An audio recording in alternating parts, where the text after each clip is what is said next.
El fiscal de la Nación presentó denuncia constitucional contra la presidenta Dina Boluarte. La PCM quiere fusionar 4 organismos reguladores en uno, pero los técnicos le ponen el pare. Y nuestro vecino Bolivia está al borde de una crisis sin precedentes. Empieza la contra.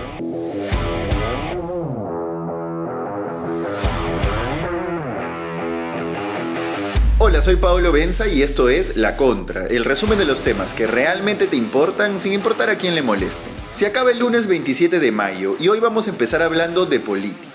Hace unas horas el fiscal de la Nación, Juan Carlos Villena, hizo lo que ya todos sabían que iba a hacer. Presentó denuncia constitucional contra Dina Boluarte por el presunto delito de cohecho pasivo impropio. Soborno, para que nos entendamos. Según la denuncia, las joyas que usaba la presidenta eran un soborno de Wilfredo Oscorima para obtener favores en Palacio. Y la verdad es que para cualquiera que tenga 2 ojos y pueda ver, eso está claro desde hace tiempo. Pero aquí, como siempre, no importa tanto la verdad. Les explico. La denuncia constitucional ha sido presentada tras vencer el plazo de 60 días que tenía Villena para investigar de forma preliminar a la presidenta. Ojo, fueron solo diligencias preliminares. Ese papel va a ir a una subcomisión de acusaciones constitucionales en el Congreso e iniciará un proceso de pimponeo con la comisión permanente para, si ambas deciden que procede, terminar votándose en el Pleno. Allí hay 130 curules y se tendrían que juntar 66, que es la mitad más 1, para soltarle la mano a la presidenta. Si eso se lograra, si el Pleno lo aprueba, el caso de Boluarte pasaría al Poder Judicial como el de cualquier ciudadano. Y allí la Fiscalía tendría que seguir todo el curso penal que le suceda a las diligencias preliminares. Es decir, la investigación preparatoria primero, para luego acusarla y llevarla a juicio. Pero tenemos que parar ahí, porque hay un problema. Según el artículo 117 de la Constitución, no se puede pasar a acusar a un presidente en ejercicio más que por un grupito de razones, como disolver el Congreso, impedir su funcionamiento, etc. Por supuesto, no incluye el soborno. Tampoco asesinato, por lo que la denuncia constitucional que le clavó a Boluarte, la ahora suspendida ex fiscal de la Nación, Patricia Benavides, por las muertes en las protestas,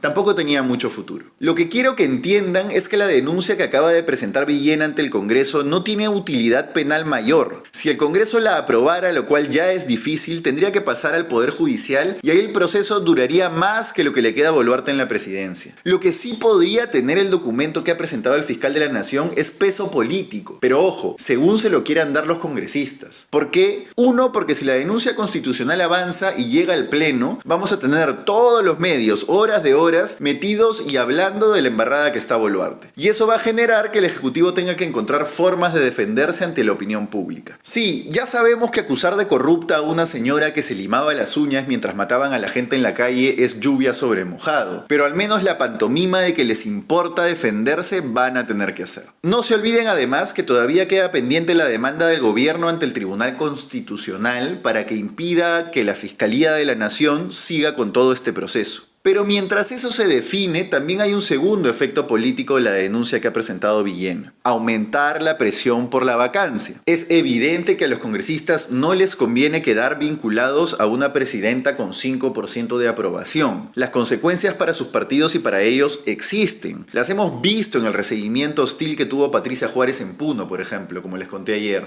Bueno, con una denuncia constitucional yendo y viniendo en el Congreso, el blindaje va a ser cada vez más costoso para los otorongos. Pero si me lo preguntan a mí, me parece que se mantiene el escenario base en el que el Congreso vaca a Dina Boluarte más cerca de esta Navidad que de estas fiestas patrias. Todavía no han logrado su objetivo clave, que es controlar los organismos electorales, ni se ha elegido a la nueva mesa directiva cuyo presidente asumiría el gobierno tras vacar a la señora. No veo que la presión del escarnio público que pudiera generar la denuncia constitucional de Villena, que en el plano penal no tiene mayor relevancia, sea suficiente para acelerar una vacancia sin que hayan cumplido ambos hitos claves. Entre Fuerza Popular, las 2 renovaciones populares que se acaban de formar, Avanza País, Alianza para el Progreso, Acción Popular y Podemos Perú, alcanzan 70 votos, suficientes para bloquear el camino que ya les he explicado. Lo que sí podría ocurrir es que la denuncia constitucional, como todo el caso sobre el que se basa, terminen siendo la excusa para que el Congreso irrumpa en Palacio cuando llegue el momento justo. Mientras tanto, al que el gobierno le está cobrando cara la cuenta es a Harvey Colchado Colchado y a sus colegas de la DIVIAC. Usando a la Inspectoría de la Policía, le han abierto otro proceso disciplinario a Colchado y a 4 colegas suyos por romperle la puerta a la casa de la presidenta con un torito. Las razones que esgrimen no importan y además son bastante bobas, como que no había autorización para hacerlo con vasos, etc. Es claramente una represalia y como tal seguro que avance rápido. Tocará estar atentos. Vamos a un primer corte y volvemos con los pagos que el superintendente de la SUNEDU recibió de una universidad cuando ya ocupaba su actual cargo. Y también con el intento de la PCM por fusionar todos los organismos reguladores en uno solo. Volvemos. Anuncia en La Contra Podcast, la información que necesitas sin importar a quién le moleste. Hemos empezado este proyecto desde la sala de Paolo Benza. Y para garantizar la sostenibilidad de este espacio, te necesitamos a ti. A tu bolsillo, a tu aporte, a tu sencillo. Porque si confías en nosotros, le das una manito también a la información periodística y a la Pepa sin filtros. Y te haremos llegar a esas audiencias que aún no te conocen. Te esperamos.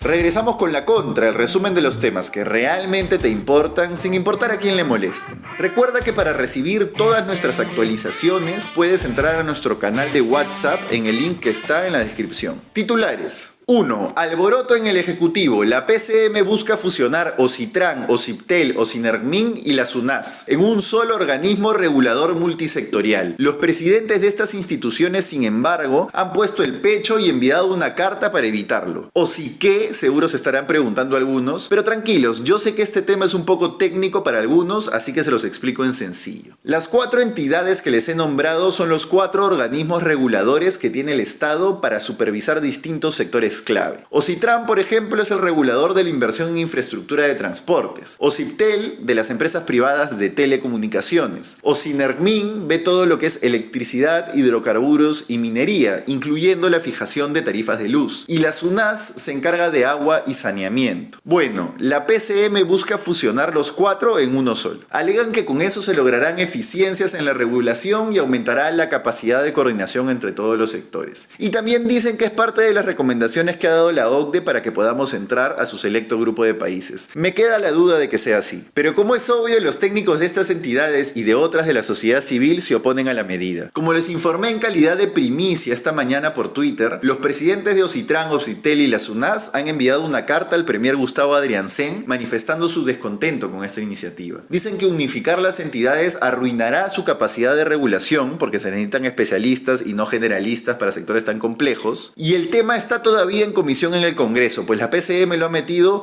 caletamente como parte del pedido de facultades que realizó hace algunas semanas. Veremos. 2. Manuel Castillo, el superintendente de la nueva SUNEDU, la que es amiga de las universidades y funciona como su mesa de partes, recibió pagos de la Universidad Nacional de Piura cuando ya ocupaba su actual cargo. Es decir, siguió recibiendo dinero de una universidad a la que debía supervisar cuando ya era la cabeza de la SUNEDU, según las boletas de pago a las que accedió Cuarto Poder. Sorprende, no mucho, porque desde el primer día dejó claro que su intención era ponerse al servicio de sus supervisadas, las universidades. Si hasta les organizó un oprobioso banquete de decenas de miles de soles a los rectores, con buffet 3 regiones y danzas típicas. En un mundo ideal, el señor Castillo no habría durado ni 2 semanas al frente de la SUNEDU. Pero en el mundo real, lo han puesto ahí precisamente para que haga eso. Según Cuarto Poder, el señor dirigió programas de estudio en la Universidad Nacional de Piura cuando ya era miembro del Consejo Directivo de la SUNEDU. Pero en fin, ya qué más. 3. Nace una nueva bancada tras la fisura de Renovación Popular. Se llama Honor y Democracia, o la bancada HD. La conforman 4 congresistas que renunciaron al partido de Rafael López Aliaga, como les conté ayer, porque dijeron que no eran sus sirvientes. El grupo parlamentario todavía no ha sido oficializado dentro del Parlamento,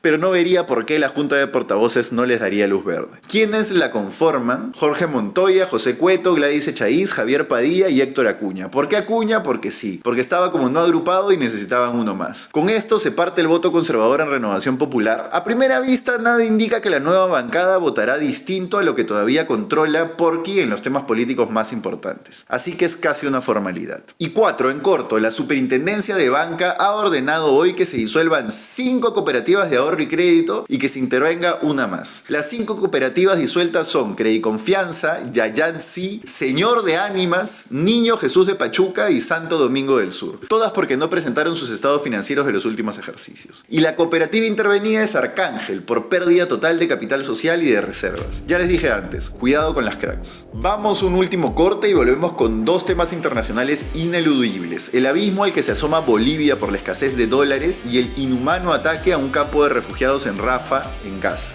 Volvemos. Anuncia en La Contra, el nuevo podcast para monetizar de Paolo Benza.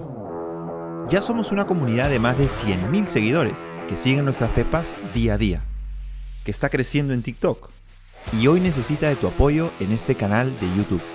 Mándanos un DM, contáctanos y escríbenos, que te estaremos esperando. Y de paso te contamos unas pepas sin compromiso.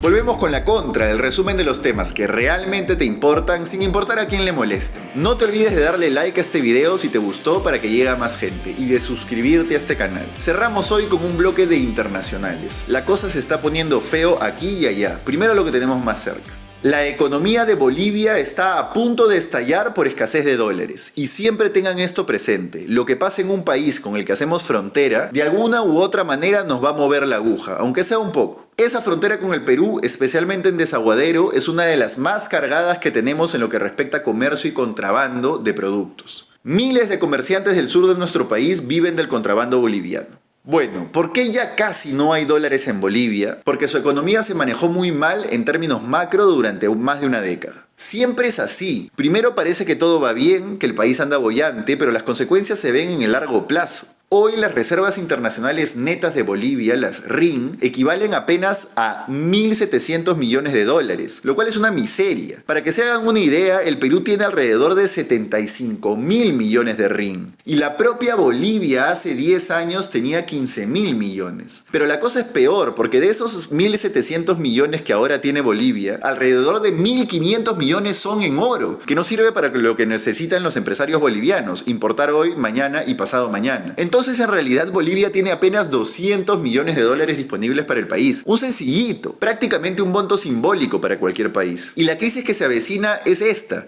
ningún país funciona sin dólares. ¿Por qué? Porque los comerciantes los necesitan para importar los productos que consume la gente, que en Bolivia son muchísimos. De hecho, la semana pasada ya calentó la calle boliviana con protestas de gremios de importadores. El grito conjunto era: ¿dónde están los dólares? Queremos dólares circulando en Bolivia. Los productos importados ya empiezan a escasear, según medios de ese país, o a subir de precio. Eso incluye medicinas, por ejemplo, o productos industriales. Pero lo que más preocupa es que llegue algo semejante a un corralito generalizado de dólares. Esto es cuando la gente quiere sacar dólares de sus cuentas bancarias, pero los bancos no se lo permiten por la sencilla razón de que no hay dólares en el país. Ahí sí la crisis explotaría en toda su magnitud. Y ya sabemos que Bolivia no es un país de crisis suavecitas. Por algo al Palacio Presidencial le llaman Palacio Quemado. ¿Cómo llegó Bolivia a esta situación? Fácil. El Estado socialista subsidió el combustible durante más de una década. Bolivia tenía una de las gasolinas más baratas de la región, pero quemaba dólares como loco. También fijó el tipo de cambio del dólar en 6.96 bolivianos en todo ese periodo, en vez de dejarlo flotar como inteligentemente hacemos acá. Y hay más. Para exportar alimentos, una de las principales fuentes de dólares del país, los bolivianos tenían que garantizar el abastecimiento del mercado interno primero. Una medida que suena bien, pero que resulta insostenible en el tiempo para el equilibrio económico. Todo eso se financiaba con los dólares que entraban por la venta de gas, por ejemplo, a Argentina. Pero desde hace algunos años que Bolivia produce cada vez menos gas porque invierte menos en exploración. Además, se ha anunciado que en apenas unos meses Argentina le va a cortar la compra de hidrocarburos, lo que va a poner al filo a la economía local. ¿De dónde van a sacar más dólares en Bolivia? No se sabe. El gobierno de Luis Arce, otrora gran amigo y ministro de Economía de Evo Morales, ha dictado algunas medidas para liberalizar el mercado, como permitir la exportación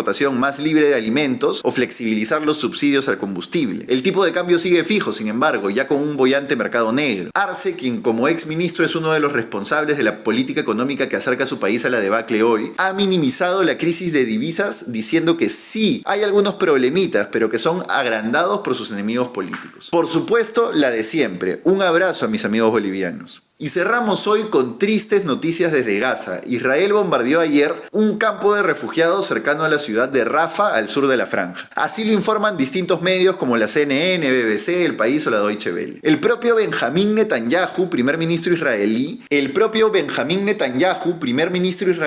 dijo hoy en el Congreso de su país que el bombardeo fue, cito, un percance trágico y que se abrirá una investigación. Bombardear un campo de refugiados es de los actos más crueles e inhumanos que se pueden registrar en el contexto de una guerra. Una guerra, es cierto, no es un espacio para ponerse moralistas o perfectistas, pero bombardear un campo de refugiados está muy lejos de la línea de humanidad básica. Y peor aún con la situación de Gaza. Como les conté hace unas semanas, la operación militar de Israel ha ido bajando desde el norte de la franja hasta Rafah, que se ha constituido como el único refugio de los palestinos. Pero hace poco empezaron también una operación militar en Rafah, alegando la presencia de líderes de Hamas en esa ciudad. Los civiles tuvieron que huir a campos de refugiados aledaños, donde las condiciones de vida ya son de por sí miserables, y ahora bombardean esos campos de refugiados. Es inaudito. Según el Ministerio de Salud de Gaza, que controla Hamas, es cierto, ayer había hasta 50 muertos producto del bombardeo. Esto se da pocos días después de que la Corte Internacional de Justicia pidió a Israel detener su ofensiva militar sobre Rafah. Pero parece que ya nada importa allí. He dicho 1000 veces que Israel tiene todo el derecho a defenderse ante el brutal ataque terrorista que sufrió por parte de Hamas, que no puede pasarse por agua tibia. Pero lo de Gaza ya llegó a niveles inexplicables.